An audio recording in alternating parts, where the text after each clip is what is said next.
Is the dream of reuniting with a former star officially over for the Lakers? As the team struggles with their recent performances and fights to stay relevant in the playoff picture, whispers around a blockbuster trade have begun to fade. While fans have been eagerly anticipating a potential comeback for a familiar face, the latest rumors suggest the Lakers are moving in a different direction. Stick around as we dive into the details of this surprising turn of events and what it means for the team's future. Don't forget to hit that subscribe button and like this video to stay in the loop on all things Lakers.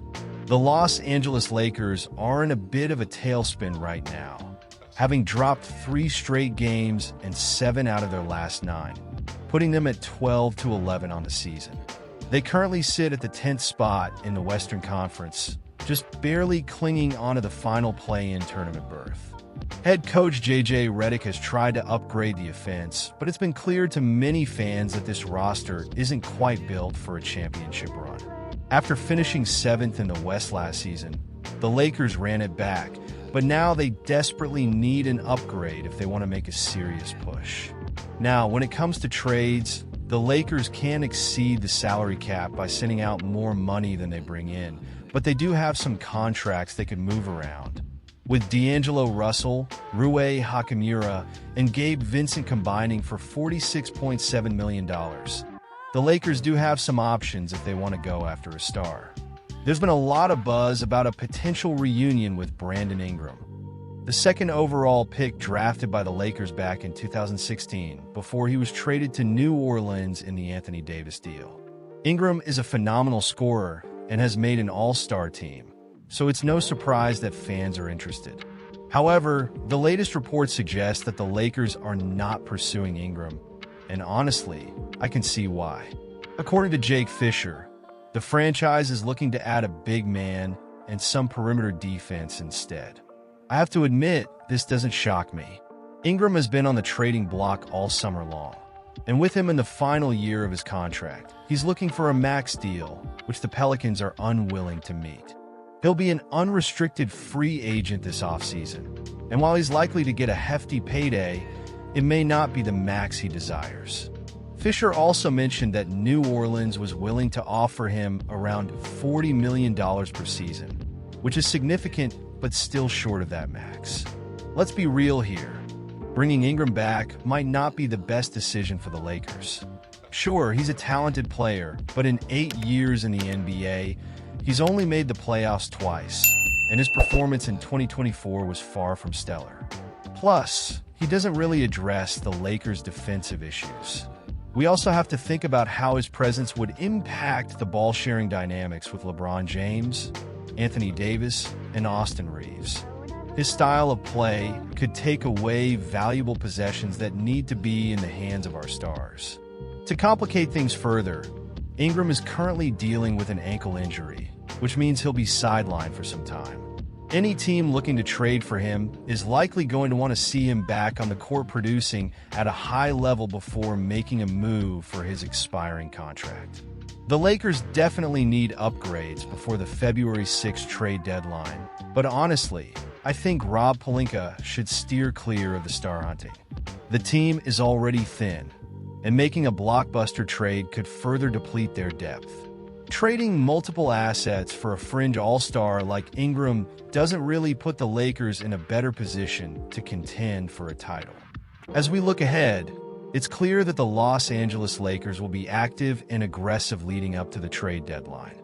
Rob Pelinka did a great job remaking this roster in 2023, pushing the team to the conference finals, and fans are hoping he can pull off something similar again. But let's not kid ourselves. It's a tall order, and we should expect a flurry of rumors in the coming weeks. As the Los Angeles Lakers continue to navigate one of the most challenging stretches in franchise history, fans and analysts alike are left searching for answers. With 4 losses by at least 25 points in less than a month, it's clear that this team is struggling to find its identity.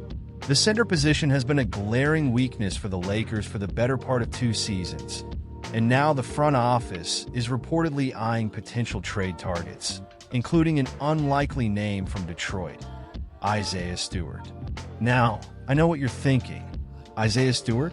The same Isaiah Stewart who had that infamous altercation with LeBron James back in 2021? It does seem a bit far-fetched, doesn't it? But let's break this down. Stewart is a young, productive big man standing at 6 feet 8 inches with an impressive 7 feet 4.75 inches wingspan. He could fit perfectly into the Lakers lineup, providing the physical presence they desperately need in the paint. His recent decline in playing time with the Pistons has left many executives believing he could be available, making him a potential trade target for the Lakers. Stewart is currently on a 4-year, $60 million contract, and this season he's coming off the bench for the first time since his rookie year. That's significant because it means he might be looking for a fresh start, and the Lakers could be just the team to give him that opportunity. His career averages of 12.7 points, 10.5 rebounds, and 1.5 blocks per 36 minutes highlight just how effective he can be. For a Lakers team that needs to bolster its front court, Stewart's ability to create second chances and protect the rim could be game-changing. Let's not forget that Stewart also has a respectable shooting touch, hitting 38.3% from beyond the arc this season. This 3 and D potential is exactly what the Lakers need to complement Anthony Davis. Imagine Stewart down low, battling for rebounds, while also stretching the floor to give Davis more room to operate as an interior scorer. It's a perfect match, provided these two can put their past behind them. Now, I'm aware that the history between LeBron and Stewart complicates matters. The idea of them sharing a locker room seems unlikely, but consider the stakes. The Lakers are in a dire situation, and sometimes you have to swallow your pride for the greater good. If they can find a way to bury the hatchet, the two could form a formidable duo, enhancing the Lakers' two-way value, which has been sorely lacking outside of Davis. But let's face it, this isn't just about bringing in talent. It's about chemistry and cohesion. Will LeBron and Stewart be able to coexist? Can they turn the page on their past altercation? These are questions that need to be answered as the Lakers weigh their options. The trade market is full of potential solutions, but Stewart could be a diamond in the rough if the stars align. As a die-hard Lakers fan, I have to ask, do you think this is the right move? Personally, I'm torn. The talent is undeniable, but the baggage is real. It's a gamble that could pay off big or blow up in their faces. The front office needs to tread carefully here. And what about the impact on the season? If the Lakers can secure Stewart, it could shift the momentum for the rest of the year. The team desperately needs a spark, and a player of Stewart's caliber could help reignite the fire in this team. The fans have been patient, but the clock is ticking and expectations are high. So, what do you think? Is Isaiah Stewart the answer to the Lakers' prayers at center? I want to hear your thoughts in the comments below. What are your expectations, frustrations, or hopes as we move forward? Let's get the discussion going. And before you go, make sure to like this video, share it with your fellow Lakers fans, and subscribe to the channel for all the latest updates. Don't forget to hit that notification bell so you won't miss any essential news as we continue to follow the Lakers through this roller coaster season.